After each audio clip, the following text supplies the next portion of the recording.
The senator for Iowa. I'd like to address Senate Judiciary Majority's Trump investigation examining the period from December 14th, 2020 through January 3rd, 2021. The majority released their report this morning. The minority released our report this morning. This truncated investigation doesn't support the long-running Democratic narrative that Trump used the Justice Department to try to overturn the 2020 election. And it's truncated because we don't have all the records, and this committee only interviewed 3 witnesses. The available evidence shows that President Trump didn't use the Department of Justice to subvert the 2020 election. For example, one witness testified that President Trump had no impact. I repeat, no impact, and the words no impact comes from that witness, on what the department did to investigate election allegations. In fact, the evidence shows that President Trump listened to his advisors and to their recommendations, and that he followed those recommendations. The witnesses also testified that President Trump didn't fire anyone at the Justice Department relating to the election. Records from this investigation indicate that President Trump's focus was on, quote, legitimate complaints and reports of crimes, end of quote. Witnesses testified that President Trump's main focus was on making the department aware of the potential criminal allegations and to ensure that the department did its job. It wasn't President Trump directing or ordering specific investigative steps. Witnesses also testified that it wasn't unreasonable for President Trump to ask the department what it was doing to investigate election fraud and crime allegations. Now, with respect to the other core issues in the Democratic narrative, the available evidence shows 3 facts. Fact 1, President Trump rejected sending the letter drafted and advocated by Assistant Attorney General Clark to various states to contest the election. Fact number 2, President Trump rejected firing Attorney General Rosen. Indeed, after Bill Barr submitted his resignation as Attorney General, President Trump apparently considered Richard Donahue as a replacement, showing his displeasure with Rosen. Third and final fact, President Trump accepted Acting Attorney General Rosen's position that the department not file a lawsuit against the states with reported voter issues. The Democrats' report makes much of the effort by individual lawyers to push the department to take these steps. But the fact is, none of these steps were taken because President Trump made the ultimate decision not to take those steps.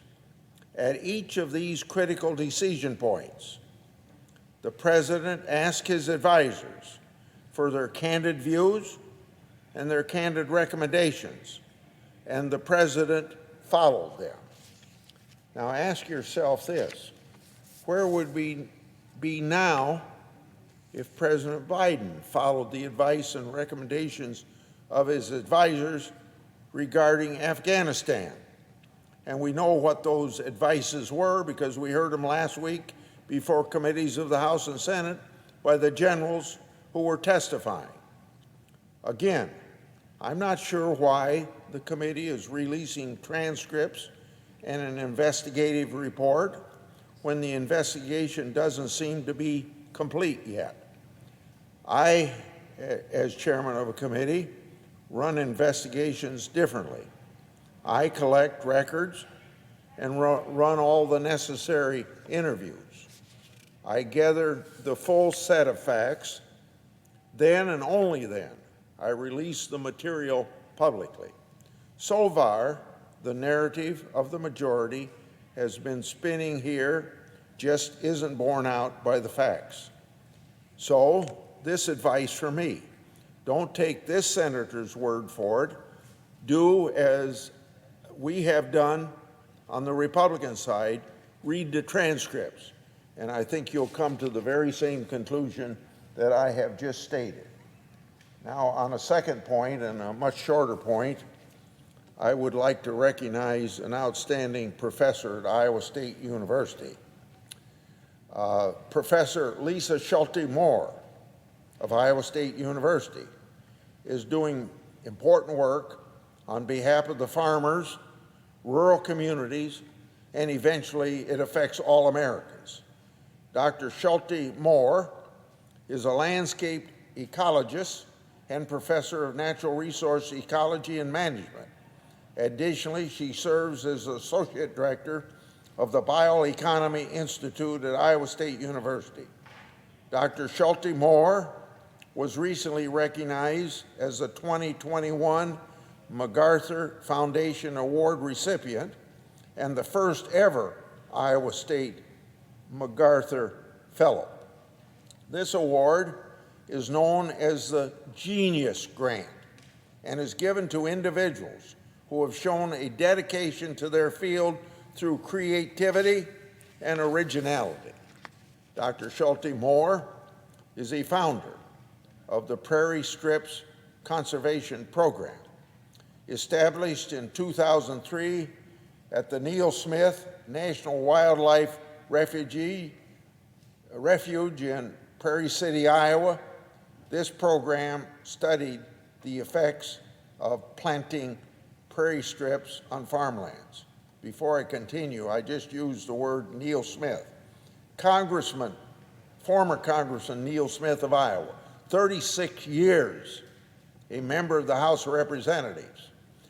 He's been retired quite a while now. He just celebrated, I think, his 100th birthday, and he's still active in the Des Moines community.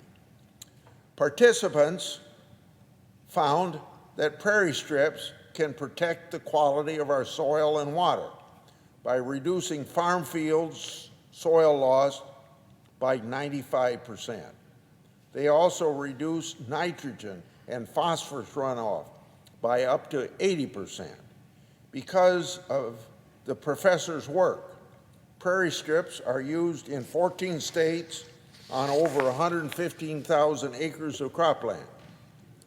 In addition to the $625,000 received through the MacArthur Foundation, Dr. Schulte Moore was recently awarded a $10 million federal grant to turn biomass and manure into fuel. With this research, the professor is looking for additional ways that farm waste can be turned into renewable fuel and consequently not contribute to the degradation of the environment. Whether it is researching the next generation of biofuels or helping farmers understand what conservation practices work best at their farm, I'm grateful that the MacArthur Foundation recognized Dr. Schulte Moore. Her dedication and innovation encourage young people at Iowa State University and beyond to become involved in agriculture. The fact is, the United States has the safest and most abundant food supply in the world thanks to the American farmer and through research of institutions like Iowa State University. Congratulations, Dr. Schulte Moore, Iowa State University, and the state of Iowa are lucky to have a professor like you. I yield the floor.